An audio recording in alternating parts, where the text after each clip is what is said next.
जय श्री ओम नमः सिद्धेभ्यः। नमो अरिहन्ताणं, नमो सिद्धाणं, नमो आयर्याणं, नमो वज्रायाणं, नमो लोये सवसाहुणम्।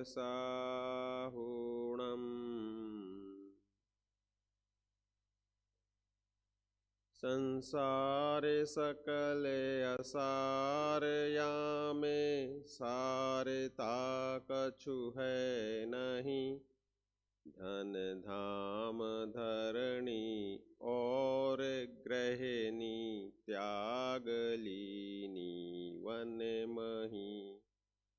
ऐसे दिगंबर हो गए, अरु होएंगे वर्तत सदा।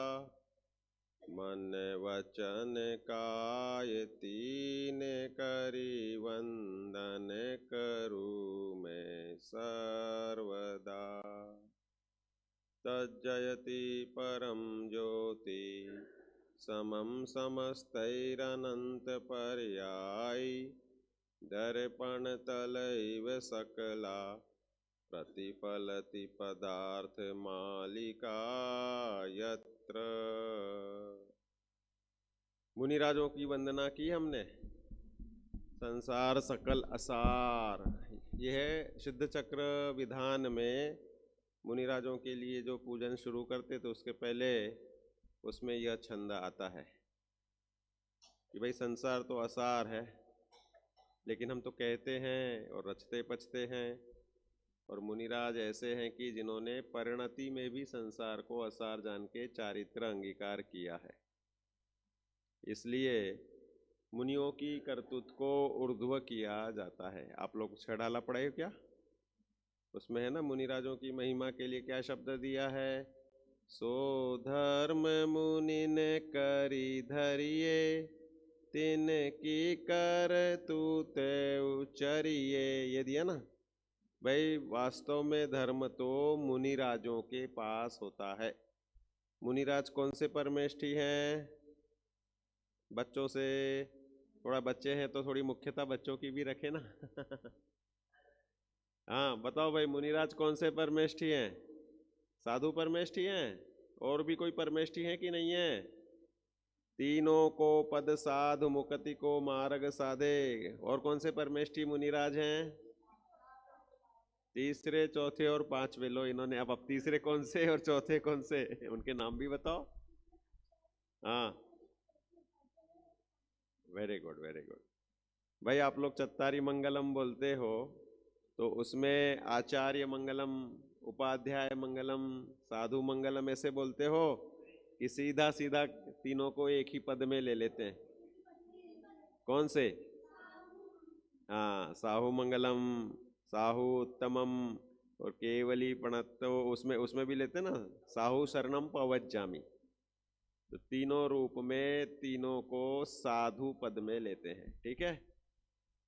तो यहाँ पुरुषार्थ सिद्धि उपाय का प्रतिपाद्य सबसे पहले यही है कि साधु बनो, क्योंकि साधु पद ही सबसे सुखमय पद है। हमें सबको क्या चाहिए? सुख चाहिए, क्योंकि हमारा सुख स्वभाव है। ये हम पहले कर चुके हुआ पोह। जो जो हमारा स्वभाव है वो हमें चाहिए। तो ये पुरुषार्थ सिद्धि उपाय ग्रंथ प्रारंभ करते ही आचार्य लिखते हैं कि सबसे पहले साधु बनने का उपदेश देना चाहिए। क्यों बनना चाहिए? क्योंकि साधु सबसे सुखी है। लगते हैं क्या सुखी? भाई कपड़े भी नहीं पहन रहे, धूप में रह रहे, नहाते नहीं हैं और अनेक अनेक प्रकार के उपसर्ग परिचय सहन करते हैं। तो साधु सुखी लग रहे हैं कि हमें दुखी लग रहे हैं? कैसे सुखी हैं? इसलिए सुखी हैं, आत्मा के ध्यान करने से सुख होता है। वेरी गुड, बहुत सुंदर, सही बात है, यही है। शास्त्रोक्त शब्द तो यही है, लेकिन प्रैक्टिकल शब्द भी हम आपको बताते हैं। भाई एक मुनिराज आहारचर्या के लिए आ रहे थे, तो तीन व्यक्ति मिले, जिनमें से दो तो जैन नहीं थे और एक जन उसमें जैन था। ठीक है। तो जो जैन नहीं थे उन्होंने मुनिराज के शरीर को नख शिखांत देखा। मुनिराज कैसे होते हैं? नग्न दिगंबर। सबसे पहले हमें उनका कौन सा मूल गुण दिखता है? नग्नता ही दिखती है, क्योंकि हमने आंखों से बाहरी रूप को ही देखते हैं ना। फिर नग्न देखने के बाद हम देखते हैं कि नग्न मात्र मुनि होते हैं कि उनके मुनि पद के चिन्ह होते हैं पीछी कमंडल। कोई नग्न व्यक्ति हो तो मुनि बन गया, ऐसा थोड़ी है। पीछी कमंडल जिनके पास है, अर्थात शौच का उपकरण और जीव रक्षा का उपकरण। पीछी से क्या करते हैं? वो जीव की रक्षा करते हैं, और शौच वह निर्मल करने के लिए, शरीर को जो उचित शुद्धि करने के लिए वह कमंडलू, पानी पीने के लिए नहीं रखते वो उसमें से, कमंडलू से पानी नहीं पीते हैं, ये मालूम है आप लोगों को? हाँ, और ना किसी को देंगे, वो तो इतनी भूमिका में हो गए कि उनको विकल्प ही नहीं आते। अब क्या हुआ, 3 व्यक्ति थे, उन्होंने बोला मुनिराज को देखकर, एक जन ने बोला कि भाई इनके शरीर पे इतने मंगलकारी चिन्ह हैं। ज्योतिषी देखने वाले, वो ज्योतिष का ज्ञाता था, तो ज्योतिषी लोग हैं वो देखते हैं शरीर पे चिन्ह, ये आपकी उंगलियों पे बने रहते हैं। बहुत इसको ध्यान से देखोगे तो शंख या चक्र, ये 2 चिन्ह अपने इसमें से 10 उंगलियों पे बने हुए होते हैं, और जिसके 10 शंख या 10 चक्र रहेंगे वो विशेष रूप से लौकिक तरक्की करता है। मुनिराज के शरीर पे भी मंगल चिन्ह रहते। भगवान के शरीर पे कितने मंगल चिन्ह रहते हैं?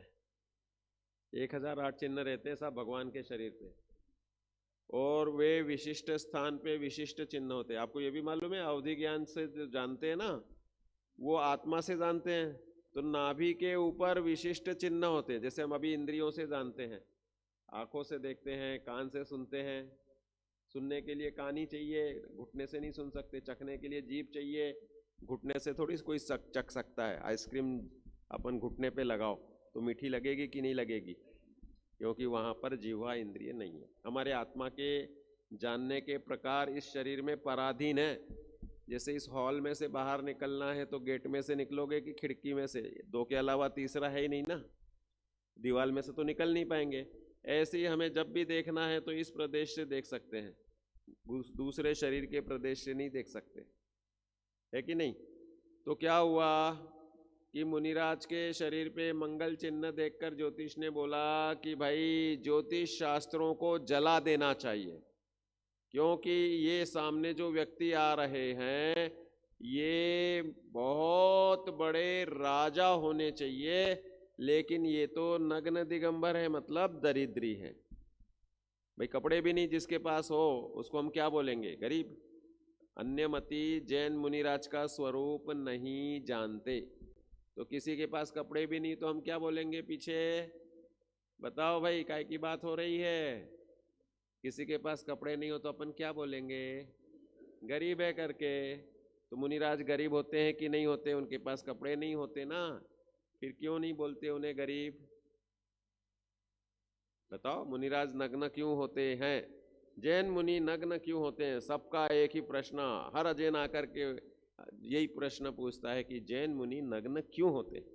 कपड़े पहन के और धर्म ध्यान नहीं होता है क्या? आप सब, हम तुम सब आत्मा का अनुभव ही धर्म कहते हैं। तो कह रहे कि सहज स्वरूप ऐसा है कि देह से पूर्ण वियोग और पूर्ण विरक्ति का नाम है मुनि धर्म। मुनि धर्म किसे कहते? देह से, शरीर से विरक्त रहना, शरीर के प्रति आसक्ति नहीं रहना। तो इसलिए मुनिराज किसी भी प्रकार से शरीर के प्रति आसक्त नहीं है, तो शरीर के प्रति विरक्त है तो क्या है कि शरीर का कोई संभाल ही नहीं करेंगे। ऐसे ऐसे आहार के लिए, भाई आहार तो जरूरी है ना, लेकिन ऐसे ऐसे आहार की प्रतिज्ञाएं लेंगे कि राजकुमार हो और जंगल में हो और वे आहार दे खुद के लिए मिट्टी के पात्र में बना के और हमें आहार दे दे तो हम भोजन लेंगे। ऐसा किसके साथ हुआ था? कौन थे वे पात्र बनाने वाले? राम लक्ष्मण और सीता, वे तो थे दातार। और 2 मुनिराज, हाँ कौन से? कुलभूषण देशभूषण नहीं थे, वो तो उपसर्ग केवल ज्ञानी होके ही मिले सीधे। हाँ, उनका तो उपसर्ग निवारण किया था और केवल ज्ञान हो गया था, उनको आहार देने का प्रसंग बनाए नहीं रामचंद्र जी को। ये तो इनके नाम आते हैं कुछ, अमितंजय, अमित तेज, इस टाइप के नाम आते हैं कोई।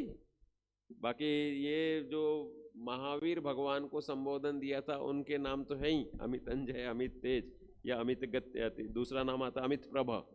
अमित तेज की जगह अमित प्रभ भी आता है कुछ शास्त्रों में। तो ऐसे मुनिराज आहार के लिए भी कोशिश नहीं करते। ये सब इसी में से है, पुरुषा सिद्धि उपाय में ही है ये सब, मुनियों के स्वरूप के बारे में। तो कहने का मतलब ये है कि उन्होंने कहा, किसने, ज्योतिष ने कहा कि हमारे ज्योतिष शास्त्र झूठे हैं क्योंकि ये तो दरिद्री दिख रहे हैं। तो दूसरे ने बोला तुम चुप रहो भाई, तुम जानते नहीं हो, ये पूर्व में बहुत बड़े राजा थे और इन्होंने मुनि दीक्षा ले ली। जब राजा थे तो इनको क्या बोलते हैं, राजा बोलते हैं, और जब इन्होंने मुनि दीक्षा ले ली तो अब इनको क्या बोलते हैं, महाराज। राजा भी जिनके चरणों में सिर झुका के आनंद महसूस करते हैं। अर्घावतारन असी प्रहारन, क्या मतलब होता है, चक्रवर्ती भी जिनके चरणों में अपना रत्नमयी मुकुट झुका करके आनंद महसूस करता है। क्यों करता है, क्योंकि मुनिराज के पास में केवल एक ही निधि है, अतीन्द्रिय आनंद। उस निधि के सामने जगत की सब निधियां फेल हैं।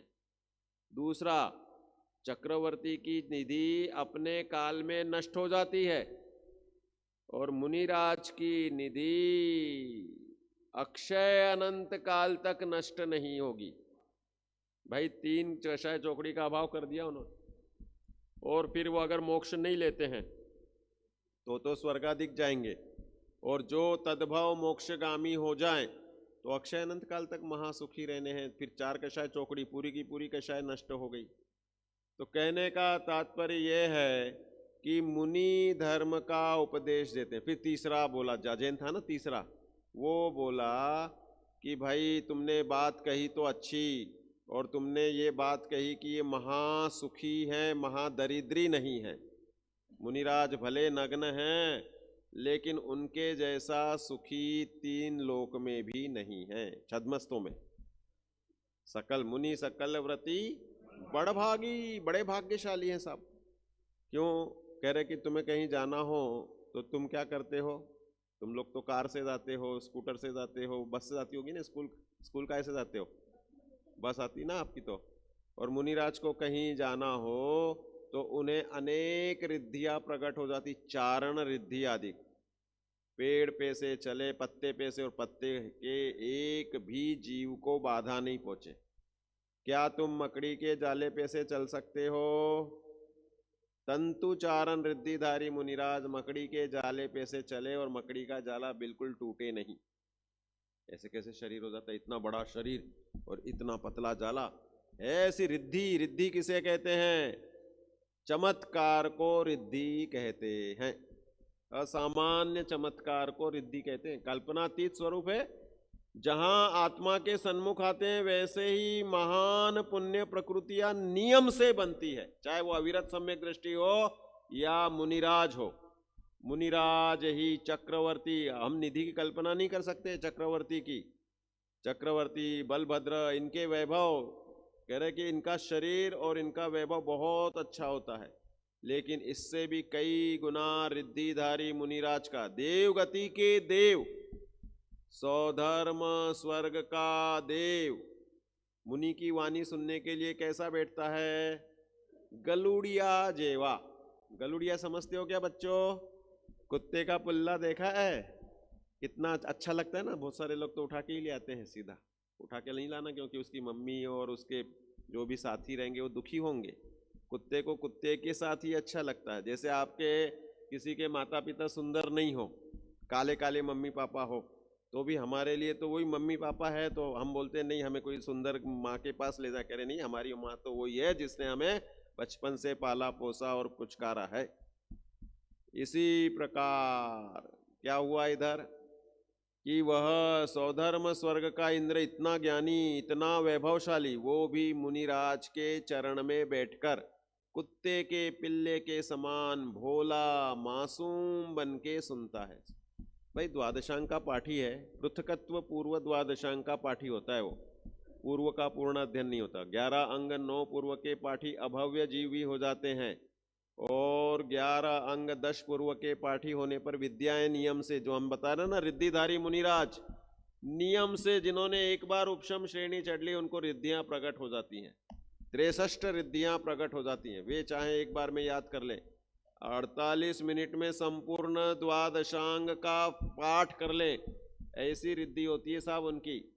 कोष्ठस्थ धान्योपमेक बीजम संभिन्न संश्रुति पदानुसारी। कह रहे हैं कि जैसे आप चावल लेने हो तो दुकान जाते हो और थोड़ा सा सैंपल देखते हो और पूरी बोरी का आपको माल पता चल जाता है, ऐसे ही मुनिराज एक श्लोक पढ़ेंगे और पूरे उस संबंधी गाथाओं का, पूरे ग्रंथ का तो है ही, उस संबंधी अंग का पूरा ज्ञान उन्हें हो जाता है।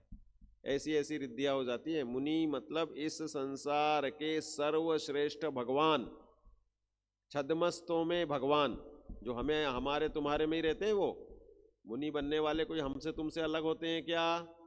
भाई जिसने यह निर्णय कर लिया कि मैं अनंत वैभवशाली आत्मा हूं, ये जान लिया ना, तो फिर मुनि दीक्षा की और उसकी ग्रोथ होती ही होती है। उस शरीर के प्रति आसक्ति छोड़ता है, और ये स्वरूप है कि जो जितना आसक्ति छोड़ेगा उसको उतने ही उस संबंधी पुण्य फलेंगे और बहुत उसकी संपन्नता होती है। इसलिए आपको हमने बताया था ना, जिसको ये करना हो, धन कमाना हो, तो बिजनेस करना चाहिए या दान देना चाहिए। धन कमाने का उपाय बताया। और 6 ढाला है ना, 6 ढाला, 6 ढाला सुना है नाम? किसने लिखी? और भी 6 ढालाओं के नाम सुने आपने? किस किस की? भूधरदास जी की नहीं, दौलत राम जी ने किसकी देख करके लिखी? लख बुद्धजन की भाख। बुद्धजन जी की 6 ढाला दयानंद राय जी ने सबसे पहले 6 ढाला लिखी। दयानंद राय जी जिन्होंने अपने ये बहुत सारे ये पूजने रची ना, उनका नाम असली बिहारी दास है। बिहारी दास जी ने सबसे पहले 6 ढाला लिखी, और मैंने बताया कि उनकी आयु अल्प थी, 52 वर्ष की उम्र में चले गए वे। इसके बाद में बुद्धजन जी ने उनकी देख के लिखी, और उनकी देख करके फिर दौलत राम जी ने लिखी, और दौलत राम जी ने इतनी अच्छी लिख दी कि घर घर में सब जगह अभी तक दौलत राम जी सासनी वाले, तो इतने जगह पे अभी भी 200-250 साल हो गए, और वह सबके कंठ का आहार बनी हुई है। तो अभी क्या हुआ, इधर दयानंद राय जी 6वीं ढाल में लिखते हैं कि सब जीवों को एकमात्र, किसी से भी पूछो, सोने दो भाई सोने दो, उसकी भी थकान हो गई होगी। बच्चों को कभी हम नींद में से नहीं जगाते। क्यों नहीं जगाते? इसलिए नहीं जगाते कि भाई सबकी शारीरिक क्षमता अलग अलग होती है, और बहुत सारे छोटे छोटे बच्चे, आप अमायन जाओगे ना तो अमायन में बहुत सारी 17 बच्चियां पढ़ती हैं छोटी छोटी। अब उसमें उन्होंने इस बार कोई दूसरी और तीसरी पढ़ने वाली भी 2 बच्चियां हैं, तो बोले कि वो तो 8 साल की 9 साल की है, छोटी सी है बहुत ही, तो वो सीधा रात को 8-9 बज गए और उनको नींद आ जाती है। तो बोले यहाँ पर बैठते हैं तो एक आध शब्द तो सुन लेते हो कि नहीं सुन लेते हो? सुनते हो कि नहीं सुनते हो? अभी हमने आपसे पूछा साधु कौन कौन है, तो आपने बता दिया आचार्य उपाध्याय साधु, है कि नहीं? शब्द कुछ ना कुछ पढ़ते रहते हैं, और जबरदस्ती उठा दो तो भी फिर लुढ़क जाएंगे थोड़ी देर में। चलो ठीक है, अभी देखो क्या चल रही थी अपनी चर्चा, कि भाई 6 ढाला में वो बोलते हैं धन कमाना चाहते हो तो धन कमाने के लिए उनने 6ठी ढाल पूरी की पूरी लिख दी। कभी पढ़ी आपने साहब? पढ़ना चाहिए कि कभी। हाँ, दयानंद राय जी की 6 ढाला 6ठी ढाल बोल रहा हूं मैं। स्टार्टिंग करते, हाँ, भोंदू धन हित अघ करे, अघते धन नहीं हो। अघ मतलब पाप, और भोंदू मतलब भोला प्राणी। हम तुम सब भोंदू हैं कि वक्र हुए? वक्र, वक्र मतलब टेढ़े परिणाम वाला। हम सब भोंदू हैं, सरल परिणाम। भद्र है, भोंदू का अच्छा शब्द दूसरा का चाहिए ना आपको। भद्र मिथ्या दृष्टि। भद्र, भद्र मतलब सरल नेचर वाला, अच्छा नेचर वाला।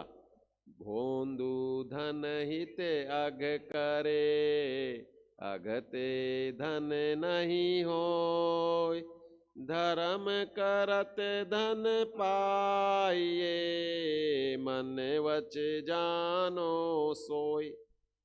पूरी की पूरी छेड़ाला में अच्छे अच्छे छंद दिए, देखो मैं दो चार छंद बोल रहा हूँ, अर्थ तो सरल है ही सबको।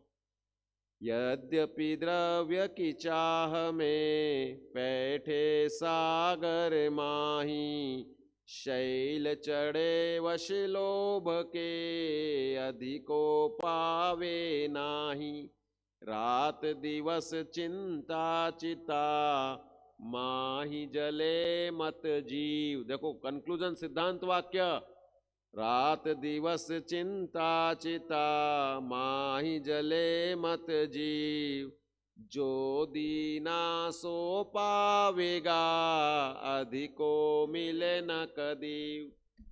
जो पूर्व जन्मों में या इस भव में तुमने दान दिया है उतना ही आपको मिलेगा, अधिक एक पैसा भी तुम कमा नहीं सकते।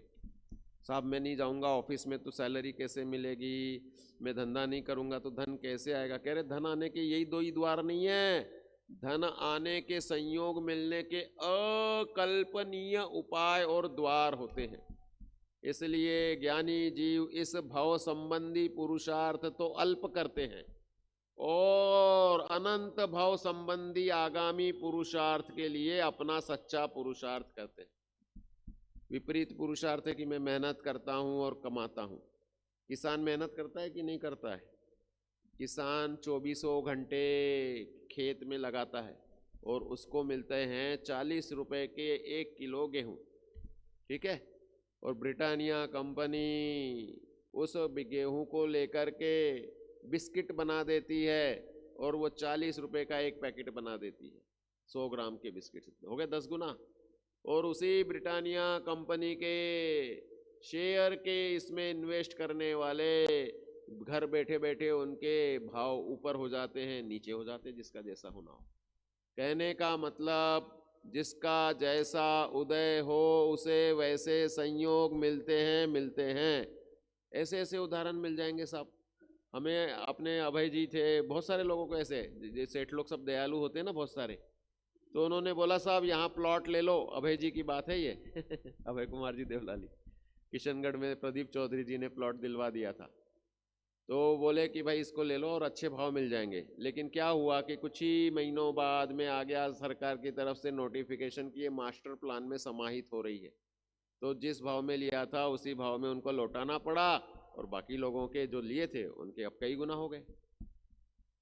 भाई सबके अलग अलग होते हैं ना, जमीनों में तो सबसे ज़्यादा करते हैं लोग बात। ऐसे ऐसे लोग थे कि जो स्वयं तो दूसरों को बेच रहे हैं और खुद का ही उसमें उनका इन्वॉल्वमेंट ऐसा छूट गया किसी कारणवशात कि वो बाद में बहुत बढ़ गई, लेकिन उनका पुण्य नहीं था तो उन्हें मिला ही नहीं। संसार में अनुकूलता और प्रतिकूलता के मिलने के कारण अचिंत्य होते हैं। इसलिए जिन्हें धन की वांछा है वे दान देने की विधि हमेशा रखें। भाई आपके 6 कर्तव्य कौन से हैं? श्रावक के 6 कर्तव्य मालूम है कि क्या है?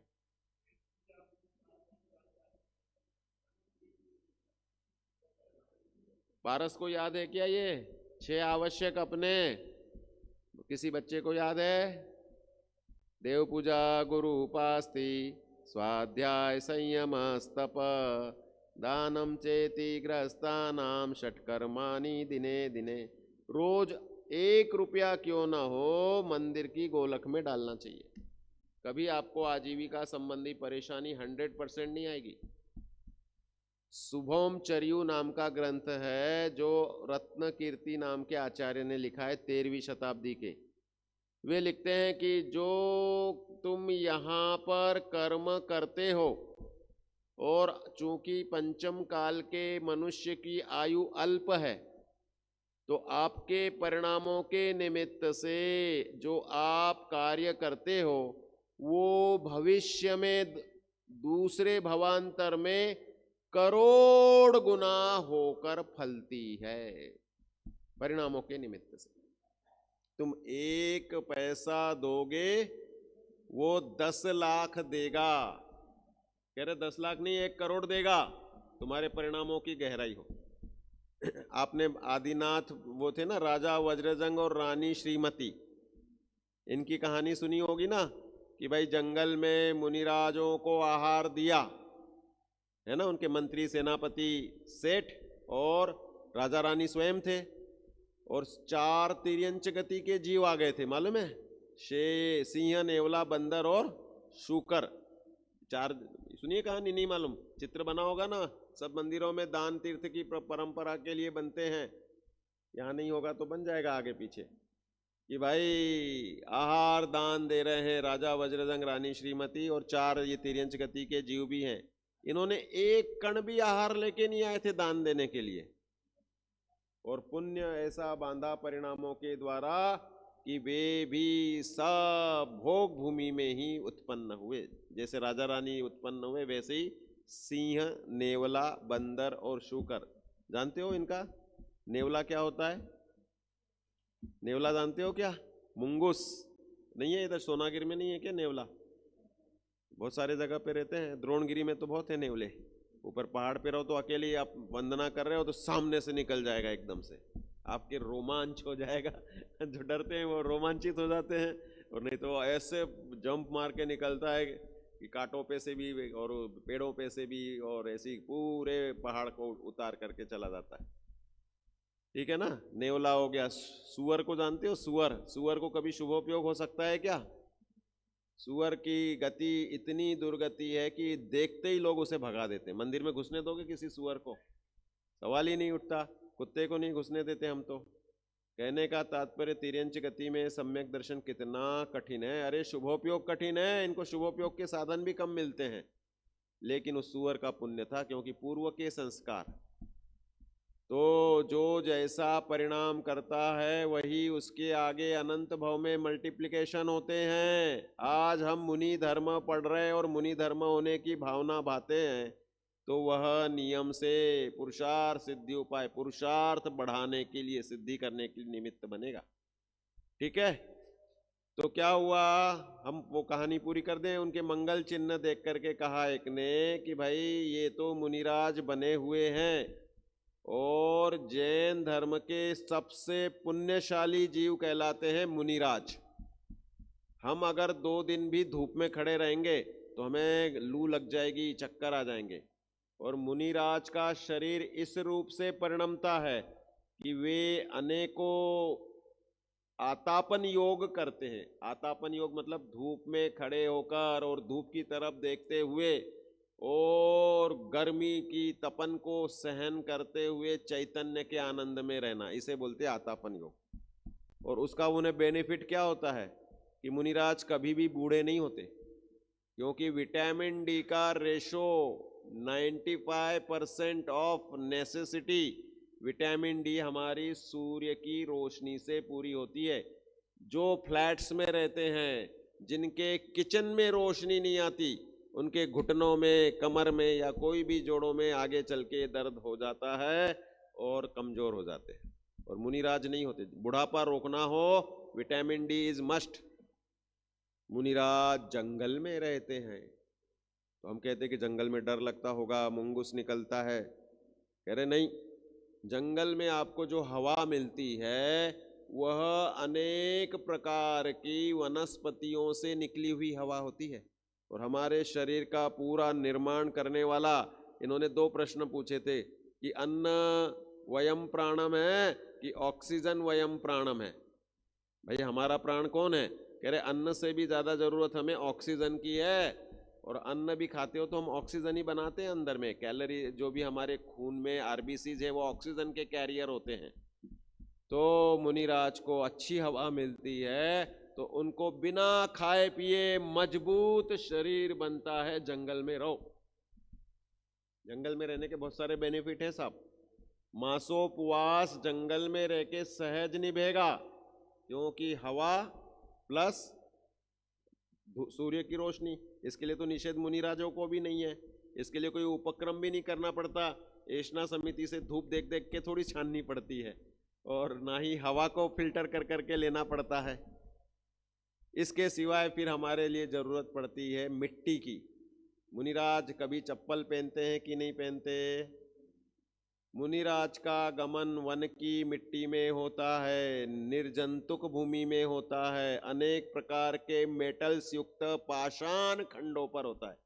ये आपका सोनागिर का पहाड़ है ना, इसके एक एक शिलाओं को आप देखोगे तो इसमें अलग अलग प्रकार के मेटल्स भरे हुए हैं। वो जो बजनी शिला है ना, बजनी टन करके आवाज आती है उसमें, पहले तो और भी ज्यादा आती थी, अब तो कम कम होती जा रही। पहले तो हम हर कभी जा जा के पहले उसको बजा के आते थे, मानो घंटी बजा रहे हो मुनिराजों के दर्शन करने की। 5.5 करोड़ मुनिराज है साहब, कितनी घंटी बजेगी? एक एक मंदिर में एक एक घंटा करो, 5.5 करोड़ घंटा थोड़ी बजेगी। वो बजनी शिला बजा दो तो ऐसी उसकी एक गहरी आवाज आ जाती है। तो ये पत्थर पे जो आपकी बॉडी टच होती है पैरों के माध्यम से, विटामिन B12 कभी कम नहीं होगा अगर आप खेत की मिट्टी में गमन करते हो। रिसर्च है सबके। मुनिराज वर्षा ऋतु में पानी के नीचे तपस्या करते हैं ना, वृक्ष तले तरुतल थाड़े बूंद सहे छिन छिन में, ऐसे मुनिवर देखे वन में जाके राग द्वेष नहीं तन में। तो ये वर्षा ऋतु का जल है ना, इसके लिए भी आता है कि ये वर्षा ऋतु के पानी में अगर आप भीगते हो तो शरीर में विटामिन B12 कम नहीं होगा कभी भी। ये रिसर्च है, इसके यूट्यूब पे सब बहुत सारे वीडियो मिल जाएंगे आपको और बहुत सारी रिसर्च मिल जाएगी। कहने का मतलब ये है, तो हम सोचते हैं कि हम ज़्यादा खाएंगे और हेल्थी हो जाएंगे। खाने से हेल्थी होते हैं क्या? कह रहे हैं कि भाई 2 चीज़ें होती हैं, एक नो कर्म और दूसरा होता है द्रव्य कर्म। एक ही माँ के 4 बच्चे होते हैं, एक सा ही भोजन करते हैं, तो सबके वजन एक से रहते हैं क्या? लेकिन एक सा ही खा रहे हैं, नो कर्म तो एक सा ही है। सबके द्रव्य कर्म पृथक पृथक हैं, नाम कर्म से हमें शरीर मिला। सबके अलग अलग रचनाएं हैं, कोई गोरा है कोई काला है कि नहीं? भाई पारस सबसे छोटा है और सबसे बड़ा कौन है आपके क्लास में? पारस से हाइट वाला कौन है? बहुत सारे हैं। आपके हॉस्टल में सबसे लंबा कौन है? कौतूहल है ये तो, कौतूहल अलग अलग प्रकार के, मैं लंबा, मैं छोटा, मैं गोरा, मैं काला, मैं सुखी, मैं दुखी, मैं रंग कराओ। क्या चीज है ये छड़ाला में कह रहे ये मिथ्यात्व है। मैं तो ज्ञायक भन आत्मा हूं। मुख्य क्या है? मैं तो आत्मा ही हूं, शरीर हूं क्या? नहीं है। तो मुनिराज की जीवनचर्या अगर श्रावक कर ले तो श्रावक अनेक प्रकार की शारीरिक संपन्नता को प्राप्त करेगा। इसलिए मुनिराजों के रिद्धियां, मुनिराज के द्रव्य कर्म तो निरंतर प्रशस्त बन रहे हैं। पूर्व के कर्म भी संक्रमित होकर शुभ रूप हो जाते हैं। इसलिए मुनिराजों को मैंने जो रिद्धियां बताई ना, चारण रिद्धि, ज्ञान रिद्धियां, क्रिया रिद्धियां, औषध रिद्धियां साहब, मुनिराज के शरीर की हवा आपको लग जाए तो आपकी बीमारी दूर हो जाए। हम आशीर्वाद क्यों लेते हैं मुनिराज का? इस संसार में मुनिराज का आशीर्वाद वह फलता है। क्यों फलता है? क्योंकि तपस्वी है, निरंतर अभय दान दे रहे हैं, निरंतर ज्ञान दान दे रहे हैं। आहार दान और औषध दान की मुख्यता उनमें नहीं है। ज्ञात उसमें है ना, मुनिराज के लिए औषध शास्त्र अभय आहारा। तो मुनियों में मुख्यता रहती है अभय दान और ज्ञान दान की, और गृहस्थों की मुख्यता रहती है औषध दान और आहार दान की। दानम पूजा सावय धम्मो, श्रावकों के लिए धर्म क्या है? दान और पूजा। कौन लिखते हैं? रयण सार में तिरुवल्लुराचार्य, जिनका दूसरा नाम कुंद कुंद आचार्य माना जाता है, वे कुंद कुंद आचार्य लिखते हैं रयण सार में। तो कहने का तात्पर्य यह है कि मुनिराज, हमारे देखने का एंगल बदलना चाहिए कि मुनिराज मतलब महान पुण्य के और महान तप के धारी हैं। इसलिए पुरुषार्थ सिद्धि उपाय में मुनिराजों की महिमा करने के लिए खूब सारी गाथाएं दी हैं। और अपने बीच बीच में आप जितने भी देखोगे, पद्म प्रभा मलधारी देव का नाम सुना है? सुना है पद्म प्रभा मलधारी देव? नहीं सुना किसी ने अभी? नियम सार के टीकाकार, वे बीच में ही जब निश्चय प्रत्याख्यान अधिकार आता है ना, तब बीच में ही अपने मुनिराज, अपने गुरु को याद करते हैं। नमोस्तु ते संयम बोध मूर्ते स्मरेव कुंभस्थल भेदनाय वे विनेय पंकेज विकास भानवे विराजते माधव सेन सूर्ये। कौन है उनके मुनिराज के गुरु? माधव सेन सूरी। वे लिखते हैं कि वे मुनिराज संयम और बोध की मूर्ति हैं। मुनिराज का स्वरूप क्या है साहब? जैसे हम बोलते ज्ञान ध्यान तपो रक्त, पद्म प्रभ मलधारी लिख रहे हैं संयम बोध मूर्ते। संयम की मूर्ति है और बोध, बोध मतलब बोधि आपका भाव है। बोधि मतलब ज्ञान, ज्ञान हमारा स्वभाव है, निश्चय से दुर्लभ नहीं है, क्योंकि मैं ही ज्ञान में ही हूं ना। मैं तो भाई सुख कहाँ भरा पड़ा है, कहीं जाकर के लेना है क्या? कह रहे नहीं, मैं स्वयं सुख में हूं। हम भूले हुए हैं, अब हमने पहचान लिया तो प्रैक्टिस कर करके और उसको पकड़ लो और ले लो। भाई जैसे आपको बता दिया कि भाई तुम्हें द्रव्य संग्रह याद करने पर नीरज जी भाई साहब 58,000 रुपए 58 छंद के लिए घोषित कर दिए थे, और अपन ने खूब प्रेरणाएं दी बच्चों को। सबने कोशिश की, इसके लिए साधुवाद। लेकिन पूरी कोशिश शायद एक या दो ही कर पाए ना। कहने का तात्पर्य कि भाई उनने दान के परिणाम से पुण्य कमा लिया और आप उसको याद कर लो तो हो जाए। मार्ग तो बता दिया आपको, अब आप जो इम्प्लीमेंटेशन उस मार्ग पे चल जाए वो काम हो जाए। आप लोग बोलते हैं ना चत्तारी शरणम पवज्जामि, फिर अरहंते शरणम पवज्जामि, फिर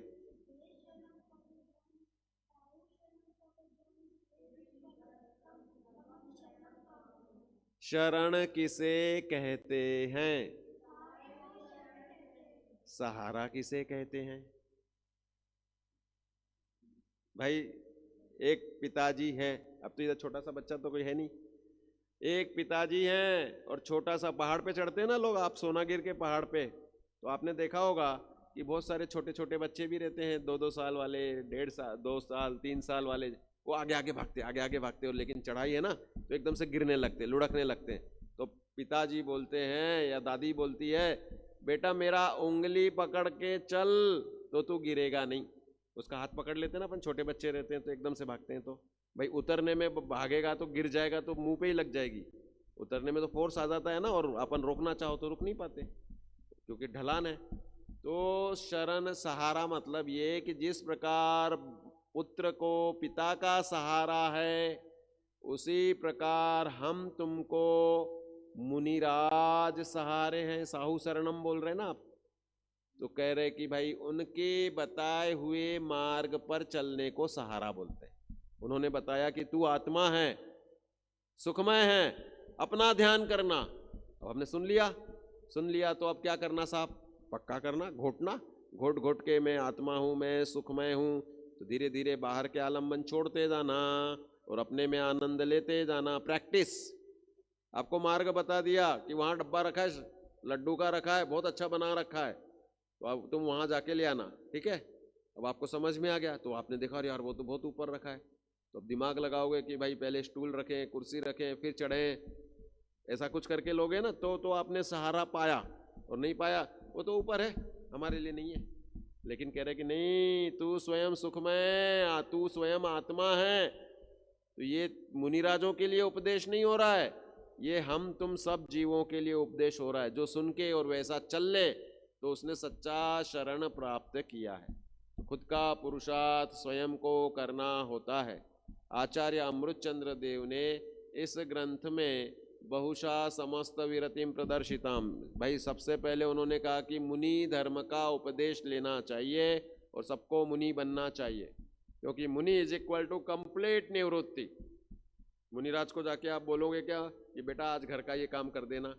कोई माँ मुनिराज को जाके बोल सकती है क्या? संपूर्ण निवृत्ति नहीं ले पा रहे तो कह रहे कि भाई तू कम से कम और 2 घंटे तू फुर्सत मिली है तो 2 घंटे धर्म ध्यान कर ले, स्वाध्याय कर ले, अपना चिंतन कर ले। मान्यता सुधारनी है। धर्म ध्यान सिर्फ 2-4 घंटे होता है या 2400 घंटे होता है? जैसे व्यापारी का व्यापार चलता है, और मोबाइल के युग में तो दिन रात चलता है, दिमाग में कुछ ना कुछ, अब ये होगा, अब ये होगा, ये होगा, ये होगा, चालू ही रहता है ना कंटिन्यूस। तो व्यापारी का व्यापार 24 घंटे चलता है। स्वामी जी बोलते थे ना, 22 कलाक व्यापारना परिणाम, निरंतर मायाचारीना परिणाम, आड़ा परिणाम थी तिर्यंच गति में जाइने। तिर्यंच गति में जाके क्या बनेंगे? कुत्ते के पेट में, कुतिया के पेट में गलुड़िया बन जाएगा, कुत्ते का पिल्ला बन जाएगा ना। निरंतर मायाचारी के परिणाम रहते। जैनी मांस और अंडा खाते हैं क्या? नहीं खाते। तो कह रहे नरक तो नहीं जाएंगे, लेकिन अगर पूरे समय व्यापार धंधे के परिणाम है, और कह रहे 1-8 घंटे पूजन पाठ कर लेते हो और उसकी गहराई नहीं है, अर्थ ही नहीं समझ में आते हैं, जननम जननम तननम तननम अमलम है ना, ता थई थई थई, पूजने भी ऐसी हैं, उसमें भक्ति है। देखो भक्ति तो निरंतर अंधी होती है, भक्ति कभी भी परीक्षा प्रदानी बनी नहीं सकती। वो तो आचार्य समंत भद्रदेव वगैरह ने बना दिए, स्तोत्र बना दिए। भक्ति में कर्तृत्व का पोषण किया जाता है, और अनेक प्रकार से उसको ऊंचे ऊंचे शिखरों वाला है ये तीर्थ हमारा। होली त्योहार शूद्रों का त्योहार है, हमने तो मुनिराजों को ही होली खिलवा दी। होली खेले मुनिराज शिखर वन में मधुवन में, वही वो मुनिराज होली खेल रहे। होली का तो तुम निषेध करते हो कि खुद भी नहीं खेलना और कोई भी नहीं, फिर ज्ञान का हमने रूपक दे दिया उसमें। कहने का मतलब भक्ति में सब चलता है। काले काले बाबा दर्श दिखा रे दर्श, लोगों को तो झूमना। अब काले बाबा, भाई काले है ही नहीं, पार्श्वनाथ भगवान काले किसने बता दिया? ये तो हरित वर्ण के हैं। सुपार्श्वनाथ और पार्श्वनाथ हरित वर्ण के हैं।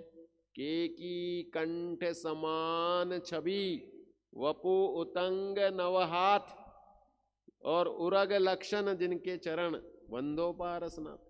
उरग मतलब सांप, सांप चिन्ह वाले। केकी कंठ, केकी मतलब मोर का कंठ जिस प्रकार हरित वर्ण का होता है, उस छवि के थे पार्श्वनाथ भगवान। हाँ, तो सावले तो वो हैं नेमिनाथ और मुनि सूरतनाथ, ये थे कृष्ण वर्ण के। नेमिनाथ भगवान और मुनि सूरतनाथ भगवान कृष्ण वर्ण के, और पद्म प्रभु और वासु पूज्य ये लाल वर्ण के, और 16 तीर्थंकर सुवर्ण वर्ण के। कलर भी हम सोचते होंगे कलरफुल आदमी कैसा दिखता होगा, कह रहे महान सुंदर दिखते थे, कल्पना नहीं कर सकते हम। सिद्धों के सुख की कल्पना नहीं कर सकते। अरे हम स्वर्ग के सुख की कल्पना नहीं कर सकते कि ना खाते हैं ना पीते हैं ना, वो स्वर्वार सिद्धि के देव, वो सब द्वादशांग के पाठी बैठे हैं, तो क्या चर्चा करेंगे साहब? मेरे को भी पूरा ही ज्ञान आता है, मैं आपको भी पूरा ज्ञान आता है, अब हम चर्चा करें तो क्या रिवाइज कराएं आपसे? तो कह रहे हैं मुझे आता है। मैं बोलूँ कि साहब शुद्ध नय का विषयभूत ये है समय सार में, मुझे मालूम है, चर्चा कैसे करोगे? उनके सुख की कल्पना हम नहीं कर सकते। ना वे विमान से बाहर जा रहे, ना कुछ भोजन। हम तो ये मानते हैं कि खूब भूख लगे और खूब माल ठूसे तो सुखमय हो। वो जो अपने दादा हुकुमचंद भारिल विदिशा की कोई घटना बताते थे कि कोई एक व्यक्ति था जो चाट खाता था, और 2-4 चाट के बाद पेट भर जाए तो वहीं नाली थी तो वहाँ उंगली डाल के उल्टी करे और फिर आकर के फिर से चाट खाने लग जाए।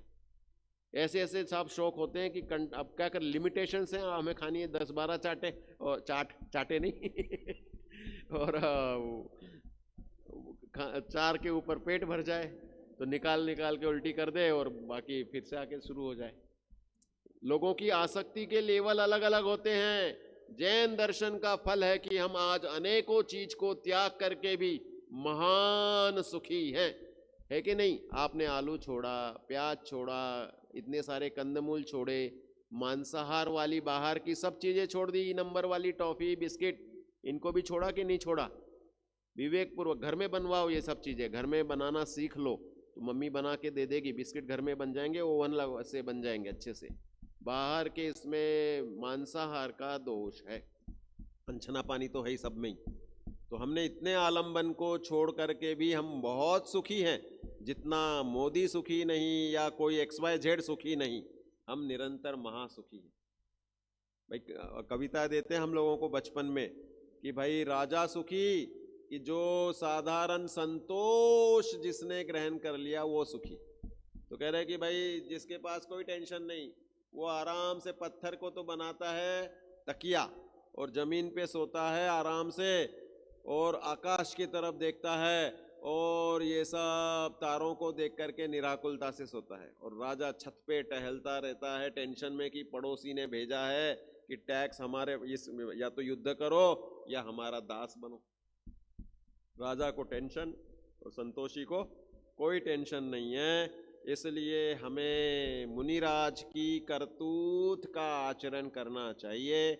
आचार्य को अमृतचंद्र देव ने मुनिचर्या के लिए उपदेश दिया था और अंत में पूरा महाव्रत अधिकार वर्णन करके मुनि धर्म का शिखर स्थापित किया है।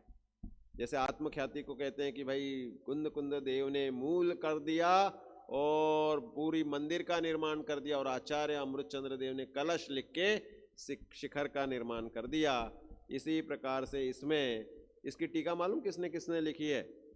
इसका शुरू का हिस्सा पूरा टोडरमल जी द्वारा टीका का है और संलेखना अधिकार की टीका दौलत राम जी द्वारा लिखी गई है। इस प्रकार से इस पुरुषार्थ सिद्धि उपाय में हम तुमको प्रैक्टिकल नॉलेज दे करके मुनि धर्म पे ले जाए गए हैं। भाई मुनि धर्म मतलब महान सुख, अंदर में तड़प होनी चाहिए कि मैं कब मुनि बनूं, मैं कब मुनि बनूं। ऐसा भावना करने वाला नियम से मुनिराज की वैयावृत्ति आकर जो करता है उसमें देते हैं व्यापत्ति व्यपनोदन पदयो संवाहनम च गुणरागात। तुम आज गुणराग करते हो तो कह रहे हैं कि तुमने मुनियों की चर्या का आदर किया है, तुम नियम से मुनि बनोगे। भाई भावनाओं से भाव होते हैं, भावनाओं से फल मिलता है। आप समो शरण की भावना बांध रहे, गारंटी से 10-20 साल बाद हम तुम सब समो शरण में मिल जाएंगे। परिणाम उज्जवल और गहरे हैं तो कोई हमें रोक नहीं सकता। आगे हमारे दिन बहुत ही अच्छे अच्छे और मंगलकारी हैं। निरंतर हमें साक्षात केवली मिलेंगे, साक्षात दिव्य ध्वनि मिलेगी। अरे विदेश क्षेत्र में रोजाना ही हजारों देव आते और जाते रहते हैं क्योंकि समोशरण 20-20 तो हैं ही और गंध कुटिया 8,98,502 है। कर्णानि योग के सिद्धांत से हाथ पे रखे हुए आंवले के समान हमें लोकालोक का ज्ञान हो जाता है और हमारे परिणामों का फल का ज्ञान हो जाता है। इसलिए हमें अपने किए का हर्ष बहुत होना चाहिए, कभी नर्वस नहीं होना, निराश नहीं होना। यही हमारा तुम्हारा पुरुषार्थ होना चाहिए। तो पुरुषार्थ सिद्धि उपाय में यह पूरा मार्ग बहुत सुंदर तरीके से दिया। बार बार पढ़ें। यहाँ तो एक अपन सिंपल ट्रेलर जैसा देते हैं। खुद का गुरु स्वयं को ही बनना होता है। कोई हमें दूसरा पढ़ा सकता है क्या? नहीं, लेकिन रुचि में निमित्त बन सकते हैं अपनी योग्यता अनुसार। हम तुम सब इस बात को साधें। ओम नमः सिद्धेभ्य। हो गया, 2 मिनट पहले हैं।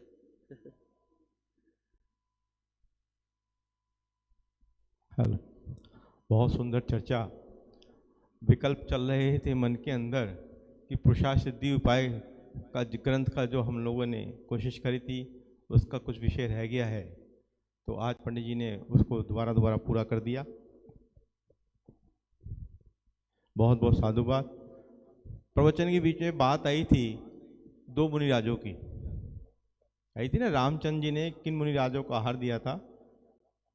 भूल गए क्या आप सब लोग?